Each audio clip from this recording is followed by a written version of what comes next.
there's this process that I think we leaders need to go through, which is about really understanding expectations and really being able to map, their own, as you would call it, authentic leadership model to those expectations in order to be successful. Yeah. And that doesn't happen by itself, and it quite often doesn't happen at all.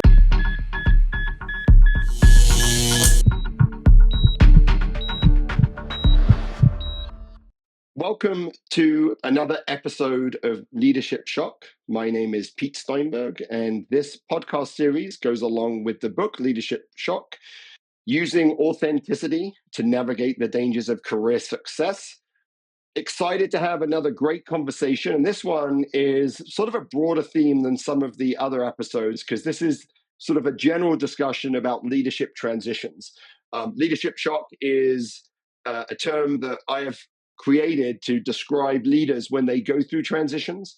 Often those transitions are into larger roles, and how they can actually go into shock. They struggle with that transition because their approach to leadership has to change. And that is very difficult, especially if your approach to leadership is not actually explicit. I am very excited to have Ashley Portlock here. Ashley is the Vice President of Human Resources at Allegion International. And Ashley, you and I crossed paths at the HR Vision Conference. We were both giving talks. My talk was on HR and HR's role in the Gen AI transformation. And your talk was on, I think, global HR and HR strategy. Love that talk. And so thank you for joining us and being part of the Leadership Shock podcast series. Thank you, Pete. Great to be here. So let's just jump right in by understanding a little bit about you. So tell us about your career and how you ended up where you are at Allegion International. Yeah, sure. So I'm an HR lifer, actually. That haven't done anything like the interesting stuff you have, coaching elite sport and that kind of thing. And I'm sure you love to get guests on here that have a really interesting backstory. And I'm not that guest. Okay. Like my career in a nutshell, I graduated with a degree in history and politics, and so what do you do with that kind of thing? I actually went to business school and did a course which ended up as a master's degree in HR in the days when you could get funding for that kind of thing, and that set me on a path to a career. And I guess it was 30 years ago, actually, this year. I think it was 1995. Life was a little different. And I went and started work as a personnel officer. Not many of those around anymore. In a little engineering company called Cosworth, which is a pretty famous name in motorsport for enthusiasts. I was going to say, I've heard of Cosworth. Yeah. Which was a real education, and that set in train a career, a few different organizations, a few different industries, but always in and around the HR function over a 30-year period. Had a couple of sort of sojourns into technology projects and major change projects, but I never actually took the step of moving into kind of like a business leadership role. And Right. And here we are. I've been with Allegion now for about 6 years, nearly 6 years, and it's flown by, and I have a lot of fun in the role that I do. So what is it about HR that has initially attracted you, but then kept you in the sort of function? Yeah, I mean, I think so. I think probably it's more what's kind of kept me, or what's developed over time. I mean, partly it's probably just perseverance. So we're here to talk about leadership, and one of my great kind of leadership philosophies is that persevering at things and staying in things for the long term is good. I've generally stayed in organizations for a long time because I sort of think part of leadership quality is about sort of eating what you cook a little bit, you know. So Right. so some of it's just plain old perseverance. I think as I've become, as you know, from when we met before, and the reason we're here to talk today, become more and more sort of passionate about the power of leadership in organizations, and this to me seems like the area that HR leaders can bring real leverage and value Yeah. to organizations. So, I suppose always had an interest in people, like, social science type degree, that kind of thing. So maybe that was part of the initial interest. But yet, I think as time has gone on, more and more of, of an intrigue around how we develop great leaders, how we work at that kind of confluence of leadership, talent, and culture in an organization to make great things happen.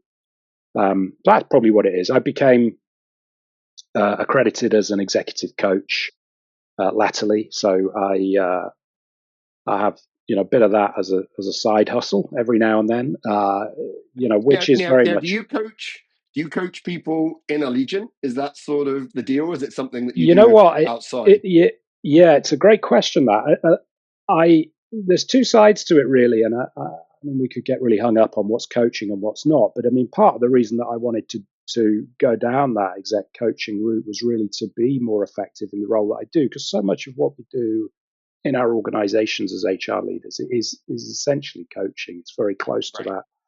So whether it's through informal or kind of more formalized mentoring arrangements that we do have internally, then yes, I do a bit of that, and I do in my spare time for a bit of fun, um, as much as anything, just to keep my practice up. Right. Do a bit of work with people, and it is mostly leaders that are going through some form of transition. That Yeah. seems to There we be go.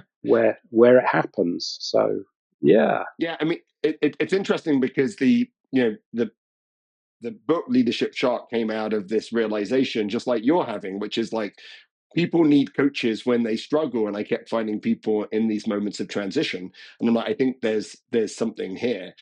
Um, did you have a moment of leadership transitions challenge? Like when you look at your 30 years, were there any moments where you sort of maybe were struggling a little bit, maybe got into some sort of version of leadership shock? yeah, I think we all do, don't we? I mean, um, there are some really there's some moments of truth that you go through, I think, in your career as a leader, and they are all shocks. It's pretty it's pretty sort of basic, but that first, I still remember the first time that I became a leader, i.e., I actually had people working for me versus just being an individual contributor. Um, which is hardly like going from being a leader of a unit or a function to being a CEO, but still, that I think for all of us is a real shock, and suddenly you got to get things done, but it ain't you that's doing it no more. Right. So I certainly remember that being a tough lesson at the time. Get, uh, I have my leadership roles have been become more and more international, I suppose, as I've gained experience, and that is it can be a little bit of a shock when you're having to lead and manage across different cultures, countries, that kind of thing. Leading leaders, right? Very different from leading Right. individual contributors. Um, and even just going to a new place. I mean, I came into Allegion 6 years ago. It was an industry I'd never worked in, it was an organization I'd never worked in. I didn't know anybody, and that moment where you can no longer leverage credit in the bank, and you don't know your way around, and can't rely on relationships that you've got or knowing how to get stuff done. You have to kind of build up from the from ground zero. Yeah, these could be traumatic moments, and I think that most leaders do need a bit of help in that situation. It's interesting because you talked about in that role of HR leader that you find yourself kind of coaching. So, as the VP of HR, you're coaching senior leaders in Allegion, right? Those are the people maybe with a small c, and you're right, we don't have enough time to talk about what's coaching. I certainly have my opinions, but what do you see the challenges that leaders have when they often transition into those senior roles? right? The people that you're talking to, what are some of the challenges that they face? Yeah, you know, I think there's a real we struggle with vulnerability as leaders, and I think the book was uh, highlighted a couple of these. I've got my little Yeah. promotion for you. Thank you. I won't tell people that if they show up at a conference and meet, you give them one for free, but because I know that's not the deal. But I mean, to be fair, Ashley, you're not doing it for free. I made you do a podcast, you so did, it's you not. did, It you wasn't did. Yeah, exactly free. that's right. Yeah, fair comment. Um, I what I enjoyed about the book was that and this is real, like in my experience as well, is there's this process that I think we we leaders need to go through, which is about really understanding expectations and really being able to map, their own, as you would call it, authentic leadership model to those expectations in order to be successful. Yeah. And um, and that doesn't happen by itself, and it quite often doesn't happen at all. And that, uh, to my mind, comes down to it's a little bit of a lack of vulnerability and a lack of intentionality around. Yeah, I'm a new leader, and I'm going into a new environment, and I've maybe got new stakeholders. I've certainly got a change. I've certainly got different expectations on me. Okay, do I really understand what those expectations are, and have I really been able to figure out how my authentic self maps onto those expectations? And it's kind of uncomfortable because Yeah. it can lead you down a path where you're either saying, well, you know what, I'm going to have to possibly lean into something a little different from what is comfortable for me. Ultimately, it can lead you down a path where you're saying, you know what, this actually isn't, I'm not going to be able to show up as myself against these expectations. So the where I've seen it go wrong is where there is not the intentionality around really understanding those expectations and being able to map those against somebody's authentic self. And that, I think there's a real opportunity for us to do that better in most organization. It takes a bit of vulnerability from the new leader, but it all takes a lot of intentionality from the Yeah. organization as well. Yeah, I mean, it's interesting. We're working with an organization right now, and this is a bit of a first for us. They're going through some pretty significant leadership transitions, and they're asking us to work with some of their leaders before they're in the role to Mm, actually like prepare them. Like yeah, that to me doesn't happen very often. Normally, as a coach, you get called in because it hasn't worked and they've been in yeah, the role, or often they've been double hatting for a few months, yeah. like they have their old role and the new role. Have you like what's some of the things that you think organizations can do to help prep leaders? Because I don't think we talk about that enough. I think it's like once they're in, but I'm wondering if you've seen anything or done anything to sort of prep the role. Yeah, I mean, I think that kind of thing is pretty cool because you get you're right. You tend to you get into solving these things when they're already a problem, and by then there's a bunch of emotional baggage. And Right. it's everything is just more difficult. Um, so I think a bit proactive work with individuals that you identify as successors for big roles. Um, we're often traditionally in organizations a little reticent about setting too much of an expectation through doing the development work with those people, but more of that kind of thing. Our coaching is, I'm biased towards coaching, but it's really powerful in this respect because it's a very complex challenge. It's about understanding yourself as a leader and being able to understand the organization.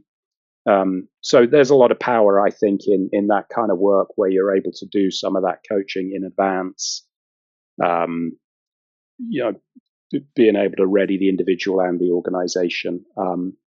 There's there's something as well. I think about creating an environment here, creating a culture uh, where it's safe, it's okay, it's kind of expected that the new leader is going to be open and vulnerable and is going to be have the safe space to explore some of this. It's very important um, because we often in organizations make a bunch of assumptions about somebody's readiness and they'll figure it out. And so, yeah, I think it's really just being as proactive as we can with those types of conversations and interventions. And there's a lot of room for improvement still.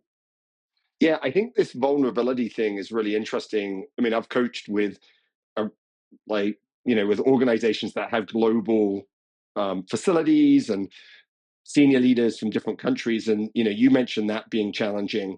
Do you find that vulnerability, that willingness to be vulnerable, I mean, it feels like there's a cultural element to that. There are some places that's much harder than others, and I'm wondering how you help navigate, whether someone's in Japan, where leadership vulnerability, I think I've found, is to be very, very difficult. And where, like, how you able to navigate the cultural shifts. You mean like in different countries, different Yeah, cultures, and how different? Yeah. Well, that's complex, isn't it? That's really difficult. That adds a layer of difficulty to this whole thing. I still think, you can go across many different cultures and you can go across many different countries. And the essence of this is about being able to build trust. And there may be different ways that you are going to be able to achieve that in different cultures.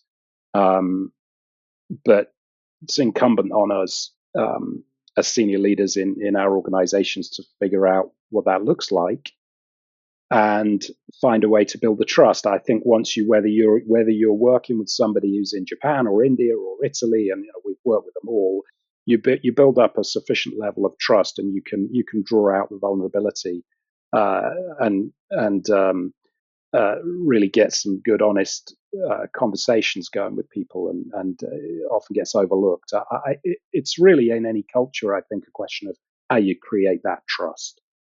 and so it's really based on relationships, right? It's like I think having so. deep Yeah. relationships so people can feel like they can be honest with you without the judgment that might come along with it.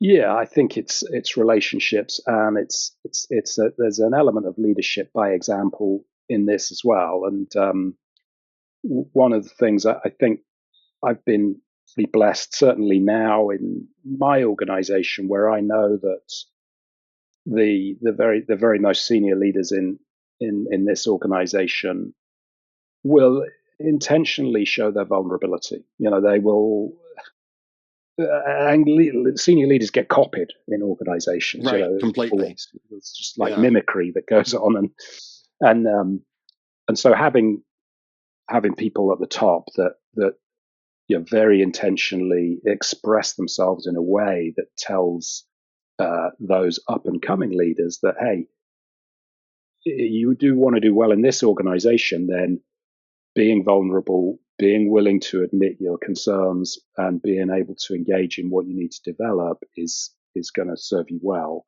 Yeah. Um, is really powerful.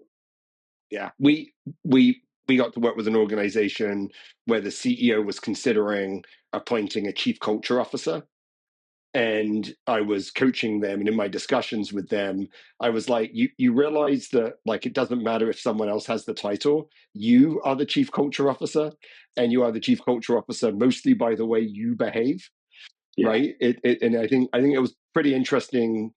Culture's one of these things, again, a different podcast, right? And you talked about leadership, talent, and culture being sort of like that mix, which I love. But this culture piece is just how we behave, right? That's kind of what our culture is, and that's yeah, driven by the role models of the leaders at the top of the organization. And yeah. so, you can't develop a culture that is not aligned with senior leadership behavior. Absolutely. Like, it doesn't Yeah. work that way. No, Um, leadership is culture, and culture is leadership. The two are yeah. they're more than hand in glove. They're Yeah. even more integrated than that. Yeah. And I want to talk a little bit because you talked about how you're blessed currently, and Allegion, recently received the Gallup Exception Workplace Award, and I know you guys really uh, value and really pride yourself in this idea of strength, having this strength-based culture. So, Mm. like, we've talked about senior leaders, right, and what they do, but how do you guys, embed that culture within all leaders of the organization? What is it that you guys do to create this amazing workplace culture? Yeah, we're really proud of the awards, obviously, and it doesn't make you perfect as an organization. So I always get a dash of humility when you talk about it being a great culture. I do a lot of really good stuff. I'm sure there's a lot that we could improve. So um, I wouldn't want to be too sort of hubristic about that, but I would emphasize the fact that our view of culture is about leadership, and um, we do all the things. So it's a Gallup award, right? And we use the Gallup Q12, and we use the Gallup Strengths Finder, the old Clifton Strengths Finder tool, which is a super common language for the Right. organization. Um, it's setting expectations upon leaders, I would say, and holding leaders to account for doing the right things. We have a set of we call the Allegion values, but frankly, most organizations have a set of values that are posted on the wall. We have a set of expected leadership behaviors, and again, most organizations have that posted on the wall. I think where it comes to life is this walk in the talk. And again, I go back to the point of chief executive officer, all the people that report directly to him that head big business units or major global functions, uh, making it very clear through their actions that uh, that putting the time and effort into uh, creating a culture and engaging people so that they can give the best of themselves is a part of what we do, and it it helps to deliver good results because we all know, right? We've been to business school and read our books, and we know that more engaged employees, they lead to better Yep. productivity and CI and all of that.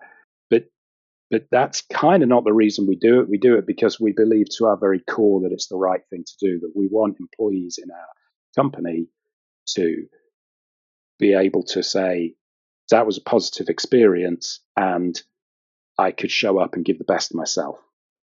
And you're not going to get it right in all instances. And that doesn't mean we don't do tough things like restructuring and all of that. That's just kind of part of organizational life. But the leadership trick, I guess, is that it's demonstrated that if you're a successful leader in the organization, this is what you do, so people can see it. So Yep. again, I go back. People, it's like we were with our parents when we were little toddlers, right? You look at what your dad did, you copy it, and it's Right. exactly the same in every organization I've been in. Aspiring leaders, they look at the top guy and they look at how he dresses and how he talks, what he does, and they just try to copy. And so those senior leaders demonstrating the right kind of behaviors, and then holding their leaders to account for showing up the right way, which means you get celebrated when things go well, and you get encouraged when you're struggling with it. You get encouraged and you get some help. And in the end, if you're unable to lead in the way that's part of what we would consider our core culture, then you'll need to find something else to do. And most people self-select that, to be honest. So I would really stress, the leadership and culture relationship is all about how you sort of enable that and inspire it and energize it from the top. Yeah, I think the accountability piece is actually, so you're right. Everyone has cultures. like values, everyone has expectations, and I think most organizations will make a very strong effort to reward those, but it's a lot harder to hold them to account, right? So the idea is, if you are not a leader that leads the way that we want, then this isn't the place for you. Doesn't mean you're bad, right? Doesn't mean you're a bad person, just means it doesn't fit here. And I think that's something that organizations find harder, especially for people who might have successful business results, right? Short term, they might Yeah, have a good quarter yeah, or a good year. But if your yeah. organization really believes in those values, then long term, you know it's not going to work. Yeah, we approach this in a certain way, which I'll share with you, Pete, which might be interesting for people. So our metric for engagement is our annual survey. It's only a small. We only do it to promote conversation. The result Right. is the result. I always say to people, don't worry about your result. Just make sure you do the right things.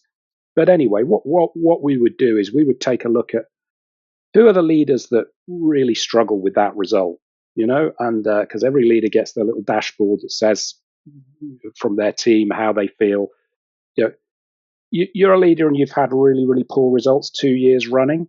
We think you probably need some help, so you get some help in that situation. You get some help. We bring people in to run some development activity with those leaders that have really struggled. They are mandated to do it. This is important. This is about trying to help you figure this stuff out. So you will be expected to put the time in. You do that until you're able to actually show that you've been able to make a difference and have a more positive impact. And that's a sort of more, that's different from calling a bunch of people out and saying you're going to get fired if you Right. don't get the right result. That's like, we're going to support you. And for some people that's fantastic, that's what I need, and they engage it and they embrace it and they improve. The ones that are maybe not the ones you want around, they just think it sucks. It's like, I haven't got time for that. And they're the ones that think, well, if this is what it's going to be like, I probably need to be somewhere else. So um, there's ways of holding people to account that don't involve, I'll call Yeah. it, negative behaviors. Yeah. I love this because you actually said this. You said, you look at your leaders and say who's doing well and who needs to be encouraged. Because I think that the only thing you need to be a great leader is to actually have the desire to be a great leader. Right. Sure. That's like the fundamental thing. If you don't have that, then like and that's really what you're saying is what you're saying is someone who's willing to grow and change and go on the journey to being a great leader will get there. They'll have a different route than others, they might need different support, but if they're not willing to go on that journey, then that's like, okay, then you're not a place here. And it Yeah. actually and this is really consistent with your view that you said, which was, we really believe about maximizing the potential of our people. And that's and you just like your processes do that for your leaders. Like Yeah. like it's not it's not black and white. You did, you're good, you're bad. It's, hey, we're all on this journey. Sometimes you'll be successful and sometimes you need help, but we want to maximize your potential as a leader. And if you want to go on that journey with us and have that openness to change, I think it's a very consistent philosophy that I think you've laid out. Yeah, I think that's right. I mean, I think it's open to everyone, and that's a really good way of putting it. Actually, the only qualifier is that you want to do it and you have the desire and the humility to improve Right. yourself. We all know leaders. Good leaders come in different shapes and sizes, don't they? They don't Completely. all look the same. They don't. I mean, it's just true. And that's a little back to your authenticity piece. In leadership shock, which is the whole reason why. Yeah, I'm going to forget the guy's name. It was Michael, the CEO. Was it Michael. Mike? Yep. Michael, the CEO. Michael. Yep. He's got to figure out, how is he going to do what he needs to do in a way that's authentic to him? Because if he's not being authentic to Completely. himself, he's just going to look dumb. People are going to see through it. And he's going to fail. And so, yeah, it's like you don't need to look a certain way or be a certain thing or have come from a certain place. You just need to be willing to take the journey, and you can get there. So I want to just like, this has been such a great conversation, but I just want to finish it with sort of like what Hmm. might be the most topical thing, which is artificial intelligence. Uh-huh. So how are you guys at Allegion thinking about AI and how you think about leadership and leadership development? Yeah, sure. I thought I was doing well there. I got you through half an hour. and AI didn't come up. I thought I was going to I make it to know. the I was finish like, line, we but have to talk obviously about not. it. You did a great talk on this when we were together in London, and it really got me thinking. And look, it's early days, isn't it, for AI? How does it play out? We don't know, but for sure, it's a big opportunity. As I think about it relative to leadership development, I'll say maybe a couple of things and perspectives. What fantastic tool, right? Is how I see it at the moment, and we absolutely need to lean into it. It enables us to do stuff. An example: this very morning, I was just talking to someone who's been making some great progress using an AI tool to help people with their individual development plans, which are really important in leadership development. People get stuck with Right. it. I can't figure out what it needs to look like, and this is our AI tools are a great way of being able to unblock our minds a little bit. Um, when it comes to coaching, for example, I don't know. I mean, I think there are, there are coaching bots. We had a little conversation, I think, about this when we were together Yeah. in London, and I get it, and I've seen them, and they're cool. There's a place for them, but I feel that a lot of the coaching that I do is I like to think is more nuanced and subtle than would work for some kind of bot. It just requires that ability What?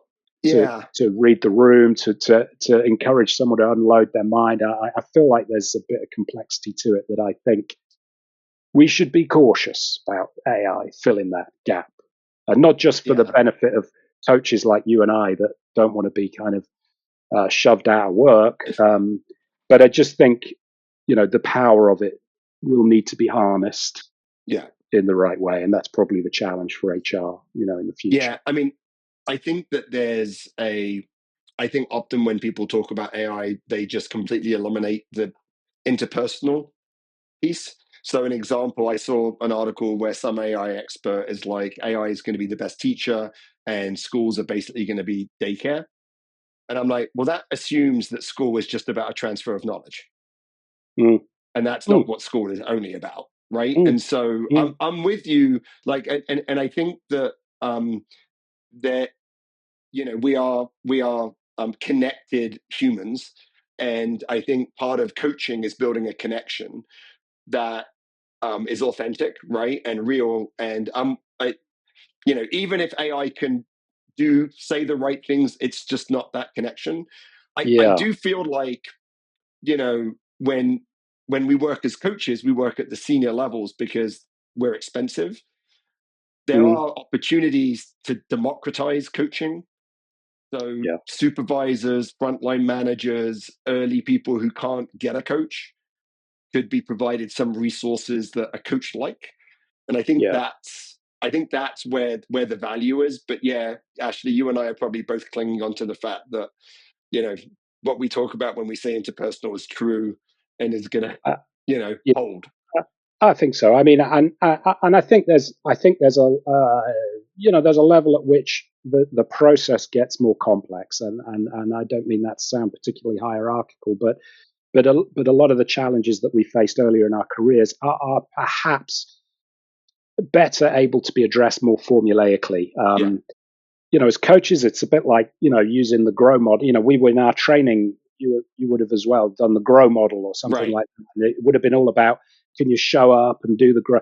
Well, it's good, but if you kind of showed up just with your grow checklist and took people through that kind of formulaic process, you don't really get to the essence of the point. As you said, it's about the ability to build a Yeah, relationship that facilitates thinking. So let's say there'll be a place for both. That's probably the I way think to I think I think leave it. that's true because, like, whether it's in leadership development programs or in coaching, this is all about how we get humans to change, Yeah, and change is really hard, right? yeah, And so all these transformations that are going through. I mean, I think that's our pitch that we gave at the HR Vision conference in London, but we also did it at Work Human last week, and we've learned a lot about the role of HR actually in those 2 months. Ashley, it's been pretty interesting. yeah. I Um, bet. yeah, we think that HR has an important role because the AI, leveraging some of these AI tools, and I love the way of using tools around individual development plans because those Yeah, can be complex and right. scary, right? Um, but it's like the whole transformation is about getting people to do things differently and to Yeah. change. And Yeah. humans don't like to change.